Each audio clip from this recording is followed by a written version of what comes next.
বন্ধুরা, আমি এই যে লেবু গাছটা আপনারা দেখতে পাচ্ছেন, এই যে থোকা থোকা লেবু ধরেছে, এটা আমি আমার অফিস থেকে একটা শখের বশে নিয়ে এসেছিলাম যে লাগিয়ে দেখি আদৌ লেবু হয় কি না, কী জাতের লেবু হয়। তো আমি নিয়ে এসে মানে সত্যি লাভবান হয়েছি। এই কারণেই আপনারা গাছটা দেখতে পাচ্ছেন যে 2 বছর হয়েছে আমি লাগিয়েছি, আর কি পরিমাণে ফুল এসছে আর কত বড় হয়ে গেছে। এর আগের বছরও অনেক ফলন দিয়েছে।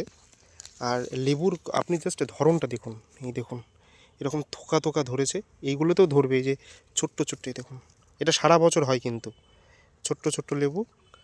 এই যে এখানে একটা আছে, একটু বড় হয়েছে। আর যে পরিমাণে ফুল এসছে, যদিও এটাই সিজন, তাও সারা বছর টুকটাক হয়, একটা দুটো করে হয়ে যায় সারা বছর। আর লেবু গাছটা তার থেকেও বড় কথা, কত বড় হয়ে গেছে। এই যে এটা আমি আমার অফিস থেকে নিয়ে এসেছিলাম, নিয়ে এসে আমার আম বাগানের ভিতরে লাগিয়েছিলাম একটা সাইডে। কত বড় হয়ে গেছে লেবু, দেখুন গাছটা।